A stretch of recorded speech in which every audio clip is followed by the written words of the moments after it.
కలెక్టర్లు ఎస్పీలకు CM Revanth serious warning ఇచ్చారు. ప్రభుత్వం ఓపెన్ మైండ్ తో పనిచేస్తుందని, పనిచేయడానికి ఇబ్బంది పడే అధికారులు విధుల నుంచి తప్పుకోవచ్చని సూచించారు.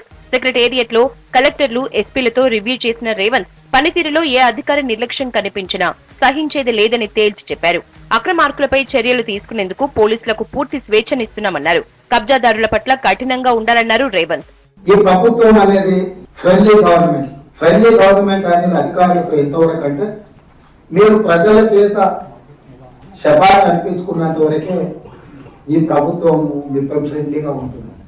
మీ పరిపాలనలో లోపాలు జరిగినా, నిర్లక్ష్యం వహించినా, లేదా ఉద్దేశపూర్వకంగా రకరకాల నిర్ణయాలు తీసుకున్నప్పుడు తప్పకుండా ఈ ప్రభుత్వం వాటన్నిటిని కూడా సమీక్షించడం జరుగుతుంది.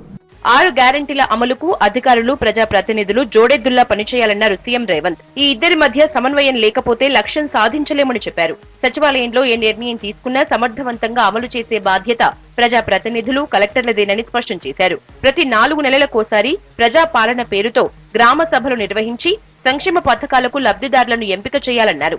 తెలంగాణ డిఎన్ఏ స్వేచ్ఛను హరించదని, ప్రజల స్వేచ్ఛను హరించేవారు ఇంటికి పోవాలన్నారు. పాలకులు, పరిపాలకులు అని అంటే సచివాలయంలో ఏ నిర్ణయం జరిగిన క్షేత్రస్థాయిలో అమలు చేయాల్సిన బాధ్యత ఒక పక్కన కలెక్టర్స్ అయితే ఇంకొక పక్కన పోలీసు అధికారులు. సో ప్రత్యక్షంగా ప్రజలతో సంబంధాలు ఉండాల్సిన వాళ్ళు, ఉండేవాళ్ళు జిల్లా కలెక్టర్లు, జిల్లా ఎస్పీలు అండ్ కమిషనర్స్. ప్రజాపాలన పేరు మీద గ్రామ సభలు నిర్వహించి నిజమైన లబ్ధిదారులను గుర్తించి నిస్సహాయాలకు సహాయాన్ని అందించాలని, అదేవిధంగా అర్హత ఉన్న వాళ్ళకి అవకాశాలు కల్పించాలన్న ఆలోచనతోటి ఈ కార్యక్రమాన్ని మా ప్రభుత్వం చేపట్టడం జరిగింది.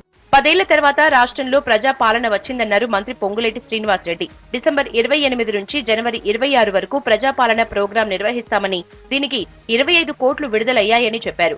6 గ్యారంటీలకు సంబంధించి ప్రజల దరఖాస్తులు ఈ ప్రోగ్రాంలో స్వీకరిస్తామని తెలిపారు. గత ప్రభుత్వంలాగా పథకాల అమల్లో కోత పెట్టబోమన్నారు. అర్హులందరికీ స్కీమ్లు అందిస్తామన్నారు పొంగులేటి.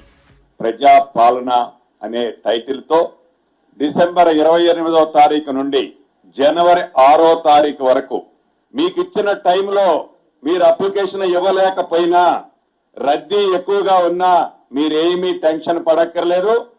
ఆ గ్రామంలో సంపూర్ణంగా అర్హులైన ప్రతి ఒక్కరి దగ్గర నుంచి కూడా ఈ ప్రభుత్వం మీరిచ్చే అప్లికేషన్ ని తీసుకుంటది అని కూడా ఈ వేదిక ద్వారా యావత్ తెలంగాణ ప్రజల కుటుంబాలకి తెలియజేస్తున్నాను.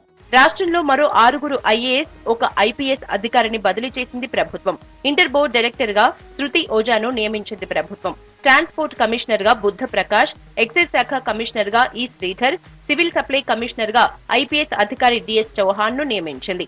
రంగారెడ్డి కలెక్టర్ భారతి హోలీకేరిని బదిలీ చేసిన ప్రభుత్వం జీఏడీలో రిపోర్ట్ చేయాలని ఆదేశాలు జారీ చేసింది. మేడ్చల్ కలెక్టర్ గౌతమ్ కు రంగారెడ్డి బాధ్యతల్ని అదనంగా అప్పగించింది.